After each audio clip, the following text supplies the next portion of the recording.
கேள்வி பார்வையாளருக்கு வணக்கம். இந்த நேர்காணலில் நாம் சந்திக்க இருக்கும் சிறப்பு விருந்தினர் விடுதலை சிறுத்தைகள் கட்சியின் துணை பொதுச் செயலாளர் கனியமுதன் அவர்கள். சார் வணக்கம். வணக்கம். காங்கிரஸ் அகில இந்திய அளவில் விசிகா மிக முக்கியமான முறையில் உருவாக்கிய ஒரு கூட்டணியா இந்தியா கூட்டணி இருந்துச்சு. அந்த இந்தியா கூட்டணியுடைய தலைமை வகித்த காங்கிரஸ் தற்போது தாவேக்காவோட இருக்கிறது. இதற்கு மத்தியில விசிகா எந்த திமுக கூட்டணியா அல்லது இந்தியா கூட்டணியா அல்லது புதிய கூட்டணி ஏதாவது உருவாக்க போறாங்கன்ற பல்வேறு வியூகங்கள் தற்போது பேசப்பட்டு வருகிறது. அண்ணன் திருமாவளவனுடைய நிலைப்பாடு என்னன்றது பொறுத்திருந்து பாருங்க, அறிவிப்பான்னு பல்வேறு கருத்து கூட வருது. என்ன நடந்து கொண்டு இருக்குங்க சார்? விடுதலை சிறுத்தைகள் கடந்த 25 ஆண்டுகளாக தேர்தல் அரசியலில் ஈடுபட்டு வருவது நாடறிந்த ஒன்று. எந்த அணியில் இருந்தாலும் நம்பிக்கையாக இருப்பவர்கள் என்கின்ற பதிவும் நாட்டு மக்களிடம் இருக்கிறது. எந்த அணியில் இருந்தாலும்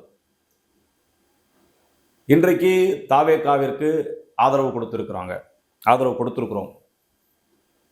ஆனால் ஆதரவு கொடுத்த அந்த நொடியில் கூட திமுக அணியில் நாங்கள் தொடர்கிறோம், இங்கே கவர்னர் ஆட்சி வந்துவிடக்கூடாது என்பதற்காக ஆளுநர் ஆட்சி என்கின்ற பெயரில் இங்கே மதவாத சக்தியாக இருக்கக்கூடிய பாஜக ஆட்சி வந்துவிடக்கூடாது என்பதற்காக தாவேகாவிற்கு ஆதரவு தருகிறோம் என்கின்ற செய்தியை கட்சியின் தலைவர் அண்ணன் எழுச்சி தமிழர் அவர்கள் பதிவு செய்தார்.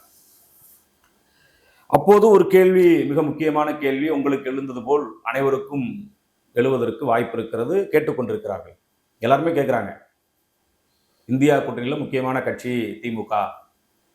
இன்னைக்கு திமுக காங்கிரஸ் வெளியில போனதுனால அவங்க நாடாளுமன்றத்திலையும் எங்களுக்கு தனி இருக்கை கொடுங்க, இனிமேல் காங்கிரஸ்காரங்களோட எங்களை இருக்கை கொடுக்கக்கூடாது என்று திருமதி கனிமொழி அவர்கள், நாடாளுமன்ற உறுப்பினர் கனிமொழி அவர்கள் நாடாளுமன்ற சபாநாயகர் அவர்களுக்கு கடிதம் எழுதியிருப்பதை நாம் பார்த்தோம். அப்படி என்றால் திமுக இந்தியா கூட்டணியில் இல்லை என்பதுதான் பொருள்படுகிறது. அதனால்தான் விசிகா இந்தியா கூட்டணியில் இருக்கிறதா, திமுக அணியில் தொடர்கிறதா என்கின்ற ஒரு கேள்வியை எல்லோருமே, ஊடகவியலாளர்கள் மட்டுமல்ல, எல்லோரது மனதிலும் அது இருக்கிறது. கடந்த 2-3 நாட்களுக்கு முன்னால் கட்சியின் தலைவர் அண்ணன் திருமாவளவன் அவர்கள் இந்தியா கூட்டணியில் தொடர்கிறோமா, திமுக கூட்டணியில் தொடர்கிறோமா என்பது குறித்து விரைவில் கட்சியின் உயர்நிலை குழு கூடி விவாதிப்போம் என்கின்ற செய்தியை சொல்லியிருக்கிறார். விரைவில் உயர்நிலை குழு கூடும். அந்த உயர்நிலை குழுவில் மிக விரிவாக விவாதிப்போம். நம்முடைய எதிர்காலம் குறித்து கண்டிப்பாக அதில் விவாதிக்கப்படும். விடுதலை சிறுத்தைகள் மாநில அரசியலில் மட்டும் இருக்க போகிறோமா அல்லது தேசிய அளவில் இருக்க போகிறோமா என்பது குறித்தும் விவாதிப்போம். மாநில அரசியலில் நாம் தலையிட வேண்டிய அல்லது கவனம் செலுத்த வேண்டிய தேவை இருக்கிறது என்று இந்த தேர்தல் வேட்பாளர் அறிவிப்பிற்கு முன்பாகவே கட்சியின் தலைவர் நானே வேட்பாளர் என்று அறிவிப்பு செய்தார். காட்டுமன்னார்குடி தொகுதியில் நான் போட்டியிடப் போகிறேன், மாநில அரசியலில் ஈடுபட வேண்டிய தேவை இருக்கிறது என்பதை அண்ணன் அவர்கள் பதிவு செய்தார். எனவே மாநில அரசியலில் இன்றைக்கு நாம் கவனம் செலுத்த வேண்டிய, குறிப்பாக கட்சியின் தலைவர் கவனம் செலுத்த வேண்டிய ஒரு சூழல் உருவாகி வருகிறது. கூட்டணி ஆட்சி என்பதை தமிழ்நாட்டில் மிக ஆழமாக விதைத்தவர்கள் விடுதலை சிறுத்தைகள். ஆட்சியிலும் பங்கு, அதிகாரத்திலும் பங்கு என்கின்ற முழக்கத்தை தேர்தல் அரசியலில் அடியெடுத்து வைத்த நாளிலேயே நாம் மிக முக்கியமான முழக்கமாக பேசி வந்தோம். இன்றைக்கு அது கனிந்திருக்கிறது. கூட்டணி ஆட்சி மலர்ந்திருக்கிறது. நாம் ஆட்சியில் பங்கு கேட்கவில்லை என்றாலும் இது ஒரு கூட்டணி ஆட்சி. இன்றைக்கு தாவேகா தமிழ்நாட்டின் முதல்வர் பொறுப்பிலே நாட்டை ஆளக்கூடிய இடத்திற்கு அவர் வந்திருந்தாங்க கூட, ஆனால் அது ஒரு கூட்டணி ஆட்சி தான். இடதுசாரிகளின் ஆதரவோடு, விடுதலை சிறுத்தைகளின் ஆதரவோடு உறுதிப்படுத்தப்பட்டிருக்கக்கூடிய ஒரு ஆட்சி தான். அது கூட்டணி ஆட்சியாக தமிழ்நாட்டில் நடந்து கொண்டிருக்கிறது. இவ்வளவு காலம் அது கிடையாது. இன்னைக்கு அது விடுதலை சிறுத்தைகளுடைய அந்த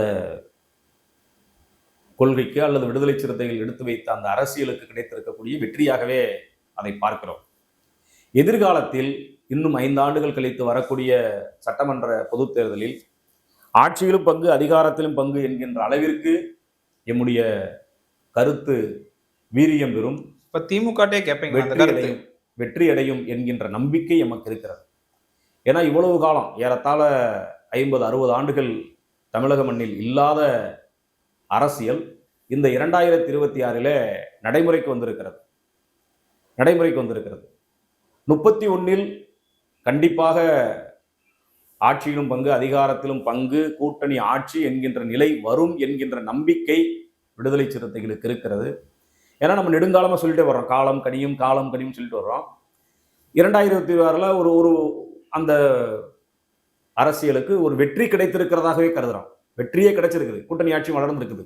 இவ்வளவு காலம் தனிப்பெரும்பான்மையான ஆட்சி நடத்திக்கிட்டு இருந்த கட்சிகளுக்கு மத்தியில் இன்னைக்கு தாவேகாவிற்கு அந்த வாய்ப்பை மக்கள் கொடுத்திருந்தாலும் முழுமையான வெற்றியை தரல. இது இன்னும் சொல்ல போனா எளிய மக்களுடைய வெற்றியாகவே பார்க்கணும். ஏன்னா கூட்டணி ஆட்சி என்பதுதான் கடைசி மனிதனுடைய வெற்றி. கடைசி மனிதன் அதிகாரம் பெறணும்னா, எளிய மக்கள் அதிகாரம் பெறணும்னா கூட்டணி ஆட்சி வேணும். அந்த கூட்டணி ஆட்சி இன்னைக்கு தமிழ்நாட்டில் தமிழக மக்கள் வழங்கி இருக்கிறாங்க. கூட்டணி ஆட்சியினுடைய முழு பரிமாணம் எதுன்னா ஆட்சியிலும் பங்கு, அதிகாரத்திலும் பங்கு அப்படின்றதான். பங்கு வேணும். தேர்தல் அரசியல் என்பதே அதிகாரத்தை பங்கு போடுவதுதான். அதிகாரத்தை பங்கு போடுவதுதான் கூட்டணி. உனக்கு எத்தனை, எனக்கு எத்தனை, யார் என்ன அப்படின்னு அதிகாரத்தை பங்கு போடுறதான் கூட்டணியே. தேர்தல் அரசியலே அதுதான். தேர்தல் அரசியல்ல இன்னைக்கு கூட்டணி ஆட்சி மலர்ந்திருப்பது விடுதலை சிறுத்தைகளுக்கு கிடைத்த ஒரு மகத்தான வெற்றி என்றே. இந்த கூட்டணி ஆட்சி பேசுறீங்க, தற்போது வரை விசிக திமுக கூட்டணி தான் இருக்காங்க. இதே நிலை தொடர்ந்தா 2031 திமுக முன்னாள் முதல்வர் ஸ்டாலின் அவர்கள்ட்ட இந்த கூட்டணி ஆட்சி வலியுறுத்துவீங்க? இது எங்களுடைய உயர்நிலை குழுவில் நாங்கள் விவாதிக்க வேண்டிய ஒரு கருத்து. திமுகவோடு நாம் தொடர்கிறோமா என்பதை பேச வேண்டியிருக்கிறது. இந்தியா கூட்டணியில் நாம் நீடிக்கிறோமா என்பதை பேச வேண்டியிருக்கிறது என்பது குறித்து உயர்நிலை குழு விவாதிப்போம் என்று தலைவர் அவர்கள் சொல்லியிருக்கின்றார். மாநில அரசியலில் கவனம் செலுத்த வேண்டும் என்றும் தலைவர் அவர்கள் வலியுறுத்தி வருகிறார். இன்றைக்கு கூட்டணி ஆட்சி மலர்ந்திருப்பது விடுதலை சிறுத்தைகளுக்கு கிடைத்த வெற்றி என்று நாம் சொல்லி வருகிறோம். இந்த நிலையில் எதிர்காலத்தில் கூட்டணி ஆட்சியை வலியுறுத்தி எம்முடைய அரசியல் பயணம் இருக்கும்.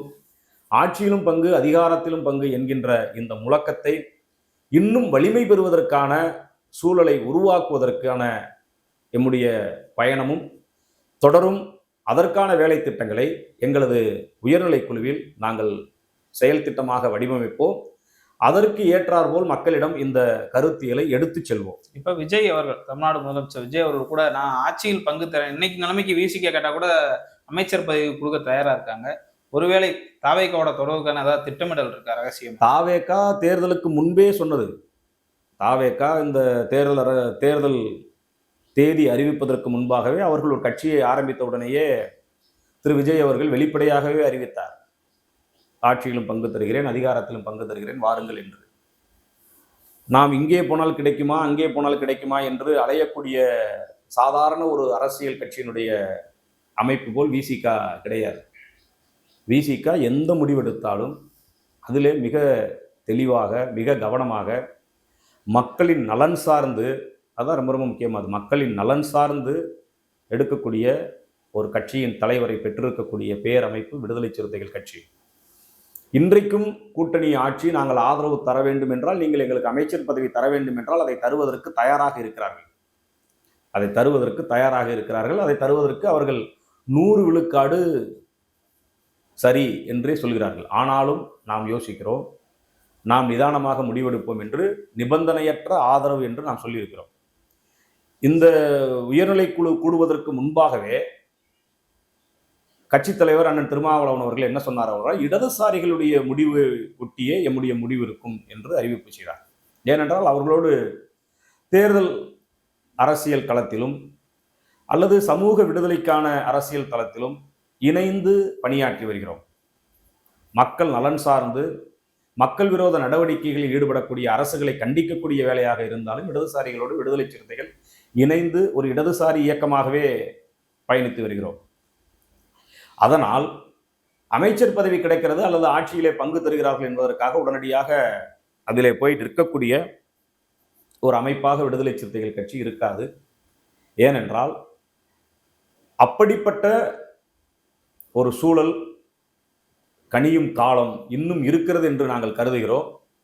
அதனால்தான் கட்சியுடைய தலைவர் பல வேளைகளில் சொல்லியிருக்கின்றார், என்னை ஏன் துணை முதல்வர் வேட்பாளராக பார்க்கிறீர்கள், ஏன் முதல்வர் வேட்பாளராக சொல்வதற்கு என்ன உங்களுக்கு தயக்கம்? அதற்கான